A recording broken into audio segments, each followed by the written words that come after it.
না পারিলে দেখো শতবার। দর্শক, হয়তো নিউজটা অন্যরকম হইতে পারতো যে কিছুক্ষণ আগে ইন্তেকাল করেছে নিহু, কিন্তু ভাগ্য ভালো হয়তো কয়েকদিন পর এই ঘটনাটা ঘটবে। ভাবা যায় যে গত 20 তারিখে একটা অভিযান চালিয়েছিল লেবানন থেকে আমাদের বীররা, একদম ডাইরেক্ট বাসভবনের পশ্চিম দিকের জানালাটা ধাঁচাস করে দিছে। এরপরে এখানে কয়েক স্তরের নিরাপত্তা দেওয়া হয়েছিল, কিন্তু সকল নিরাপত্তাকে ছেদ কইরা আজকে আবার নিহুর বাড়িতে বড় ধরনের দুইটা ঘটনা ঘটে গেল। দুইটা বিশাল আকারের ফ্ল্যাশ ডিব্বা মারা একদিকে ছড়ায় যায় এরকম চারোদিকে, এরকম দুইটা ডিব্বা মেরা দিছে। আর ডিব্বাতে হয়েছে কি, নিহুর বাড়ির সামনে যে বাগান আছে সেখানে একটা বসার প্লেস আছে, সামনের দিকের বারান্দা আছে, সবকিছু তছনছ হয়ে গেছে, গাছপালা আকাশে উঠতেছিল। আর এই ঘটনায় পুরো ইস্টি জুড়ে তোলপাড়। তথ্য ছিল যে আজকে নিহু তার মধ্যাঞ্চলীয় শহর সিজারিয়ার এই যে বাসভবনে সেখানে সফর করতে আসবেন। তো এই তথ্য পেয়ে সম্ভবত আপনার এই অভিযানটা চালানো হয়েছে। প্রশ্ন হচ্ছে এই অভিযানটা কারা চালালো? এটা কোনো ড্রোন অথবা মিসাইল অথবা অন্য কোনো হামলার মাধ্যমে হয়নি, ফিজিক্যালি সেখানে গিয়া এই অভিযানটা চালাইছে।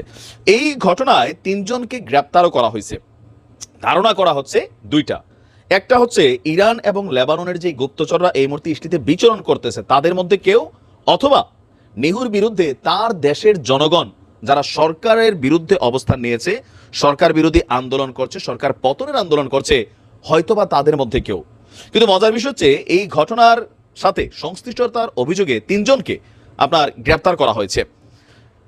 আমরা যদি দেখি এখানে গ্রেপ্তার হয়েছে কার হাতে, পুলিশ এবং আভ্যন্তরীণ নিরাপত্তা সংস্থা শিন ব্যাটের সদস্যদের হাতে এই 3 জন গ্রেপ্তার হয়েছে বলে জানিয়েছে ইস্টির পুলিশ।